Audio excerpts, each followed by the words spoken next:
Hello everyone, so welcome back to a well update. और फिर से स्वागत है आपका हमारे चैनल में। जैसा कि बहुत बच्चों की रिक्वेस्ट आ रही थी कि जो बचे हुए सब्जेक्ट्स हैं उनके ऊपर भी मैं क्वेश्चंस जो हैं इंपॉर्टेंट टॉपिक्स हैं उनकी वीडियो बना दूं। इसके पहले मैं बहुत सारे सब्जेक्ट्स कवर कर चुका हूं। अगर आप देखना चाहते हैं तो आप हमारी प्लेलिस्ट पर विजिट कर सकते हैं। आपको RGPV इंपॉर्टेंट टॉपिक्स के नाम से हमारे चैनल पे वो प्लेलिस्ट मिल जाएगी, जहाँ पर आपको सारी सब्जेक्ट की वीडियोस इंपॉर्टेंट टॉपिक्स की मिल जाएगी, जो कि लास्ट मोमेंट पर आपको पढ़ने के लिए बहुत ही हेल्पफुल होने वाली है।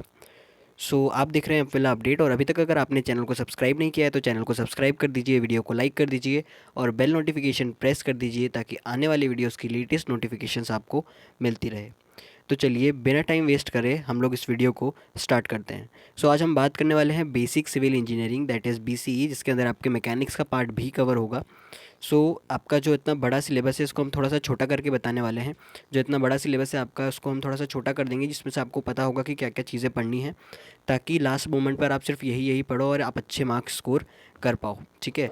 मैं जितने भी टॉपिक्स आपको बताऊंगा ये प्रीवियसली ईयर आस्क्ड क्वेश्चंस के बेसिस पे बताऊंगा। इसके पहले जो एनालिसिस है पिछले 10-15 साल का, जो क्वेश्चंस पूछे गए हैं उससे रिलेटेड ही क्वेश्चंस मैं आपको अभी बताने वाला हूँ। ठीक है। तो देखिए, जैसे कि आप देख पा रहे हैं फर्स्ट यूनिट आपके सामने है। फर्स्ट यूनिट जो हमारी है BCE की वो है बिल्डिंग मटेरियल्स एंड कंस्ट्रक्शन। ठीक है। इसके अंदर सबसे पहली चीज़ मैं बता दूं, देखो, building materials used in construction, ये तो आपको बेसिक पार्ट है इन द सेंस कि ये जो आपका चैप्टर है इसके अंदर आपको वेरियस टॉपिक्स मिले होंगे। मतलब बिल्डिंग मटेरियल्स जो वेरियस बिल्डिंग मटेरियल्स होते हैं, जैसे ब्रिक हो गया, सीमेंट हो गया, ये सब चीज़ें आपको इसके अंदर पढ़ने को मिलेगी। तो ये वाले पोर्शन में इसका मतलब आपको कुछ पढ़ना नहीं है, आपको बेसिक टर्म्स याद रखनी है जो कि आपको आगे पढ़नी है ही। ठीक है। तो सबसे पहले आपको पढ़ना है यहाँ पर स्टोन्स और उसके क्लासिफिकेशन। ठीक है। अब मैं सबसे इंपॉर्टेंट जो इसके अंदर बोलूँगा वो है आपका ब्रिक और सीमेंट वाला पार्ट। ठीक है। वेरियस टेस्ट ऑन सीमेंट्स और ब्रिक्स, तो ये मोस्ट इंपॉर्टेंट की कैटेगरी में डालो, थर्ड और फोर्थ पॉइंट। ठीक है। अगर आपको पढ़ना है सबसे पहले तो आप पढ़ोगे फील्ड टेस्ट ऑन ब्रिक्स, ठीक है, और वेरियस टेस्ट ऑन सीमेंट। ठीक है। ये आपको पहले पढ़ना है। ठीक है। उसके बाद आप टिम्बर का आपका टॉपिक आता है। टिम्बर को आपको बेसिक टिम्बर्स के नाम पता होने चाहिए। साथ में जो मेन टॉपिक उसके अंदर आ जाता है वो आता है आपका seasoning timber. Seasoning of timber भी आपको दो टाइप से आपने पढ़ी होगी, एक आर्टिफिशियल होती है और एक नेचुरल होती है, तो वो वाला पोर्शन आपको पढ़ के जाना होगा। और यहाँ पर मैंने डायरेक्टली कुछ कुछ टर्म्स लिख दिए, जैसे वर्केबिलिटी ऑफ कंक्रीट। वैसे तो कंक्रीट वाला पूरा पोर्शन आपको एक ओवरव्यू लेना ही है, बट उसके अंदर जो इंपॉर्टेंट पॉइंट्स हैं, workability of concrete, nominal concrete. ठीक है। उसका ये डिफाइन वाला जो पार्ट है ना, इसमें सिर्फ आपको डिफाइन देखना है इसका। ठीक है। इन दोनों का डिफाइन डेफिनेशन वाला पार्ट देखना है, और दोनों का डेफिनेशन वाला पार्ट इंपॉर्टेंट है जो पूछा जाता है। इसको आपको देखना है, छोटे से डिफाइन में आ जाते हैं ये। और इससे ऐसा 7 मार्क्स का क्वेश्चन आता है, तो ऐसा होता है कि एक 7 मार्क्स का क्वेश्चन आया जिसमें 2-3 टर्म्स डिफाइन करने को बोल दी है और वो 7 नंबर का हो जाता है। ये वाला जो क्यूरिंग और RCC है ये आपको ज़रूर करके जाना है। ठीक है। उसके बाद जो ब्रिक बॉन्ड्स है, ठीक है, ये भी आपको देखना है। टाइप ऑफ फाउंडेशन तो उसके अंदर ही आ जाएगा आपके। ठीक है। और types of doors and Windows ये ज़्यादा इंपॉर्टेंट नहीं है, फिर भी अगर आपको ऊपर ऊपर से इसको देखना हो तो आप देख सकते हैं इसको।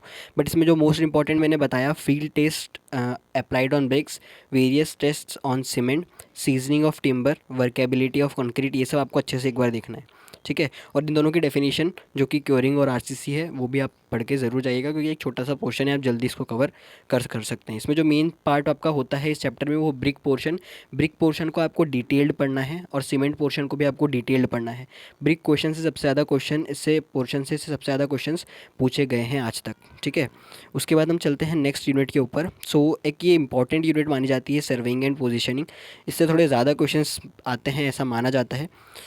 इसके अंदर भी मैं आपको बता दूं कि सर्विंग एंड इट्स क्लासिफिकेशन आपको ज़रूर पढ़ना है। इसके क्लासिफिकेशन आपको अच्छे से पढ़ने हैं। ठीक है। सर्विंग के क्लासिफिकेशन, अब जब आप क्लासिफिकेशन पढ़ लेंगे तो उसके अंदर जो बेसिक टर्म्स है, जैसे डिफाइन रेंजिंग, डिफाइन सर्वे स्टेशन, ये सब आपने अपने प्रैक्टिकल के लिए भी क्वेश्चंस रेडी किए होंगे। बेसिकली आपको पता होना चाहिए कि होते क्या है इसको, ताकि आप अपने भाषा में भी, अपने लैंग्वेज में भी कन्वर्ट करके वहाँ पर लिख दो, तो आप समझ लेना बस हिंदी में कि ये सब होता क्या है, डेफिनेशन वाला पार्ट, और वहाँ पर लिख दो। ओपन एंड क्लोज टाइवर्स बहुत ही सिंपल चीज़ है, आपको पता ही होगा। ठीक है। तो ये आप मन से भी लिख के आ सकते हो। ठीक है। उसके बाद आपको जो यहाँ पे देखना है बियरिंग ऑफ लाइन और ये बॉडिट्स रूल, इन दो चीज़ को आप अच्छे से देख के जाना। क्यों? इन दोनों को चीज़ देख के जाने का सेंस ये है कि इससे रिलेटेड अगर कोई क्वेश्चन आता है तो ये कुछ एप्लीकेशन है जो हर क्वेश्चन में अप्लाई हो जाते हैं। जैसे कि लोकल अट्रैक्शन भी आपको पता है कि कभी हमें गलत डायरेक्शन मिलने लगती है किसी और अट्रैक्शन के कारण, तो वो लोकल अट्रैक्शन है। ठीक है। और ये सब, ये जो जितनी भी टर्म्स मैंने आपको बताई, 5th 6th और 7th, 4th 5th 6th और 7th, ये आपके कहाँ पर यूज़ होता है? न्यूमेरिकल्स ऑन सर्विंग में यूज़ होता है। ठीक है। न्यूमेरिकल्स ऑफ सर्विंग, जिसमें आप टेबल बनाते हो, बैक बियरिंग निकालते हो, फॉरवर्ड बियरिंग निकालते हो, ये सब आपके न्यूमेरिकल्स में यूज़ होता है। तो जब ये ऊपर के आप 3-4 टर्म पढ़ोगे तभी आपको न्यूमेरिकल करते बनेगा आपका सर्विंग का, जो कि बहुत ही इंपॉर्टेंट पार्ट है, क्योंकि इसके अंदर स्टार्टिंग में यही वाला न्यूमेरिकल आता है। तो आपको न्यूमेरिकल ऑन सर्विंग पढ़ना है तो स्टार्टिंग के ये 2-3 टर्म्स पढ़नी पड़ेगी, ठीक है। अब ये लेवलिंग की बात करें तो लेवलिंग क्या होता है ये आपको हिंदी में पता हो तो आप लिख दोगे, बट टाइप्स ऑफ लेवल्स आपको अच्छे से पढ़ना है। टाइप्स ऑफ लेवल्स भी डायरेक्टली पूछा जाता है। अब इसमें आप देखोगे तो आप देखोगे कि 5 यूनिट है, और 5 यूनिट में से ये 2 या 3 यूनिट ही ऐसी है जिसके अंदर ज़्यादा कंटेंट है, बाकी यूनिट्स में बहुत ही कम कम कंटेंट है, तो उससे डायरेक्ट क्वेश्चन आता है। बट ये जो स्टार्टिंग की 2 यूनिट है इसमें ही थोड़ा आपको ज़्यादा पॉइंट्स देखने को मिलेंगे, तो ये वाले पॉइंट्स आप अच्छे से तैयार कर लो, बिकॉज आने वाले जो यूनिट्स हैं उसके अंदर थोड़े से पॉइंट्स हैं तो वो यूँ ही तैयार हो जाते हैं। तो आपको इसमें से बस यही करना है, ठीक है। टाइप्स ऑफ लेवल आपको देखना है, रेसिप्रोकल लेवलिंग इन डिटेल, जो टाइप्स ऑफ लेवलिंग का ही पार्ट है आपका रेसिप्रोकल लेवलिंग, तो उसमें मैंने लिख दिया कि टाइप्स ऑफ लेवलिंग में भी ये वाला जो है ना आपका इंपॉर्टेंट है, रेसिप्रोकल लेवलिंग इंपॉर्टेंट है, ठीक है। एडजस्ट ऑफ लेवलिंग इंस्ट्रूमेंट, ये सब आपको बेसिक पता होना चाहिए सिर्फ, ठीक है। Rise and fall method, computing level, ठीक है। यहाँ पे भी देखो 14, 15 और 16 वापस से इंपॉर्टेंट आ जाता है, ठीक है। वो इंपॉर्टेंट कैसे, थियोडोलाइट एंड इट्स टाइप्स बहुत इंपॉर्टेंट है, ठीक है। Different method of plane table surveying, ये भी इंपॉर्टेंट है, और EDM method and its types, तो ये लास्ट के 3 पॉइंट्स भी ज़्यादा इंपॉर्टेंट है, तो इसको आपको अच्छे से देखना है, ठीक है। उसके बाद हम चलते हैं नेक्स्ट वाले यूनिट पर। सो मैपिंग एंड सेंसिंग, देखो इसके अंदर कितना कम कंटेंट है, मैंने कहा क्या क्या कहा था, स्टार्टिंग के ही है जिसके अंदर ज़्यादा कंटेंट है, इसके अंदर बहुत ही कम कंटेंट है, और स्ट्रेट फॉरवर्ड पता होता है कि किससे क्वेश्चन आने वाला है। जैसे कि इसमें जो 3 आप देखोगे स्टार्टिंग के 3 पॉइंट्स, ये सिर्फ कंटूर के हैं। Define contours and it property, contour interval, use and method of contour, मतलब आपको कंटूर पढ़ना है कुल मिला के। आप कंटूर को एक बार ओवरव्यू देख लेंगे, आपके पास अगर नोट्स होंगे या फिर आप यूट्यूब पे कंटूर सर्च कर लेंगे तो ये 3 पॉइंट आपके एक बार में खत्म हो जाएंगे, निपट जाएंगे, ठीक है। तो कंटूर आपका एक साथ पूरा हो जाएगा, ठीक है। तो इस ये यूनिट आपकी आधी तो ऐसे ही खत्म हो जाएगी सिर्फ कंटूर पढ़ने की। उसके बाद जो आप देखोगे तो लास्ट के जो 2 हैं, ये जो अगले 2 पॉइंट है, ये कुछ आपके कंप्यूटेशन या कैलकुलेशन से रिलेटेड है, ठीक है। तो ये दोनों पोर्शन भी आपके एक साथ खत्म हो जाएंगे। और उसके बाद फिर क्या है, remote sensing and its application, ये है इंपॉर्टेंट पोर्शन इसका।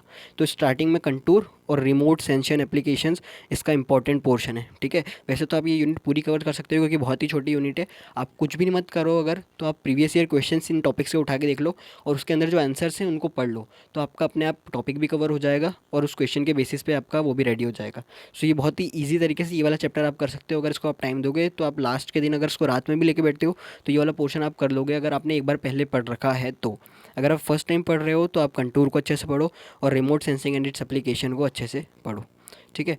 यूनिट 4 की बात करें तो यूनिट 4 बहुत ही सिंपल पड़ता है, क्योंकि इसमें हमारे 11th-12th के कुछ पोर्शंस हैं। कैसे हैं, define coplanar first point, triangle law, parallelogram law और पॉलीगॉन लॉ ऑफ फोर्स, ठीक है, ये दोनों चीज़। उसके बाद एक और चीज़ बताऊँ, free body diagram and लामिस theorem, ये सब हम लोगों ने पढ़ रखा है अपनी क्लास 11th-12th में, ठीक है, फिजिक्स में। सो ये वाली चीज़ हमारे लिए बहुत सिंपल हो जाती है। और लास्ट एक पॉइंट है friction and coulomb law of friction, ये सब हमने 11th-12th में पढ़ा होता है, तो ये हमें बहुत ही सिंपल लगता है। तो ये सब चीज़ें तो आपको एक बार ऊपर ऊपर से पढ़नी होगी, जिसके अंदर सेकंड पॉइंट जो ट्राइंगल लॉ, पैरेललोग्राम लॉ और पॉलीगॉन लॉ ऑफ फोर्सेस, ये मोस्ट इंपॉर्टेंट आप लगा के रख सकते हो, क्योंकि डिफाइन करने को आता है। और डिफाइन कोप्लेनर कंकरेंट फोर्सेस तो आपको बताने की ज़रूरत भी नहीं है, अगर आपने थोड़ा बहुत भी पढ़ा होगा तो कोई भी बच्चा, मतलब ये 9th क्लास का बच्चा भी लिख देता है, क्योंकि वो पहले ही पढ़ा दिया जाता है बच्चों को, ठीक है। उसके बाद एक और मोस्ट इंपॉर्टेंट है पॉइंट नंबर 4, इस पर भी स्टार लगा लीजिए, difference between moment and couple, ठीक है। अगर आपने एमएसटीज वगैरह दी होगी तो शायद ये क्वेश्चन आपको वहाँ पे ही देखने को मिला होगा, सो ये चीज़ भी आपको करनी है, ठीक है। उसके बाद कंडीशंस फॉर इक्विलिब्रियम, इसको आपको बेसिक में देखना है, ठीक है। Define trust and assumption, trust को आप ऊपर ऊपर से पढ़ लेना, ठीक है, उसके आगे का आप मन से डिफर करके लिख सकते हो। इसमें सब डिफाइन ही दिखेंगे आपको, सारे डिफाइन दिखेंगे, इसमें से कुछ भी नहीं है जो आपको करना है। पूरा थियोरेटिकल चैप्टर है फोर्सेज एंड इक्विलिब्रियम, फोर्सेज वगैरह हम बचपन से पढ़ते आ रहे हैं तो हमें बहुत ही आसानी पड़ेगी इसे समझने में। सो ये वाला पोर्शन, ये वाला यूनिट वो है जो हमें मार्क्स देकर जाता है फोकट के, तो हमको थोड़ा सा पढ़ना है और ज़्यादा मार्क्स देके जाएगा। तो अगर आप एक दिन पहले उठा रहे हैं पढ़ने को तो आप ये वाली यूनिट ज़रूर उठाइएगा, इस वाले को पढ़ना स्टार्ट कीजिएगा, ठीक है। उसके बाद हम चलते हैं लास्ट यूनिट पे, जो कि हमारे 5 है और ये भी मैकेनिक्स से रिलेटेड है। So centre of gravity end moment of inertia, ये वाली यूनिट भी हमारी ऐसी यूनिट है जो कि हमारे 11th और 12th के बेस पे है, और इस वाले के अंदर भी हमें सिर्फ थ्योरी पढ़नी है, ठीक है। तो difference between centre and centroid, बहुत ही सिंपल क्वेश्चन है, अगर आपने JEE की एग्ज़ाम दी है तो आपके लिए बहुत ही आसान है। पैरेलल एक्सिस थ्योरम हमने पढ़ रखी है, परपेंडिकुलर एक्सिस थ्योरम भी हमने पहले पढ़ी होती है। रेडियस ऑफ गायरेशन भी क्लास 11th का टॉपिक है, तो ये हमने पढ़ा होता है। अब यहाँ पर जो आपको पढ़ना पड़ेगा पहले वो है types of load acting on beam, important है। ठीक है, वहाँ पर क्वेश्चन आता है ऐसा कि different explain some types of loads that acts on a beam, ऐसे करके क्वेश्चन आता है। Shear force and bending moment, ये भी आपने कहीं ना कहीं पढ़ा होता है, पर आपको इसको एक बार पढ़ना पड़ेगा। और पॉइंट ऑफ कॉन्ट्राफ्लेक्चर, ठीक है, ये इतने से ही पॉइंट है, सिर्फ थोड़े से पॉइंट से जो आप पढ़ सकते हो। तो अगर आप प्रिपरेशन करने लास्ट मोमेंट पे बैठ रहे हो तो आपको क्या करना है, आपको पहले तो centre of gravity, moment of inertia plus forces and equilibrium, इन दोनों के अच्छे से थ्योरी निपटा देनी है, तो आपके बहुत ज़्यादा मार्क्स पक्के हो जाएंगे। मतलब पासिंग मार्क्स तो आप क्रॉस कर ही जाओगे, इतने अच्छे खासे आपके मार्क्स पहले वो हो जाएंगे, फिक्स हो जाएंगे। उसके बाद आपको अच्छा स्कोर करने पे देखना है, तो उसके यहाँ पे आपने कंटूर वगैरह पढ़ा है और फिफ्थ और सिक्स पॉइंट को अच्छे से देखा है। आपको एक ही न्यूमेरिकल मैंने आपको बताया, जहाँ पे जो मेन बताया है वो है आपका न्यूमेरिकल ऑन सर्वेइंग, जो कि आपका पूछा ही जाता है, ठीक है, इसमें मिस्टेक्स भी होती है।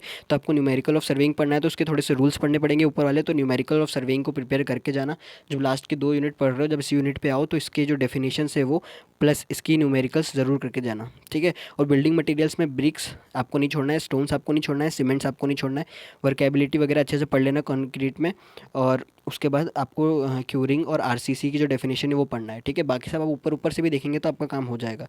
जितना मैंने बताया उतने में आप 60+ भी स्कोर कर सकते हो सिविल के अंदर, अगर आप इसको ईमानदारी से कर लेते हो तो, ठीक है।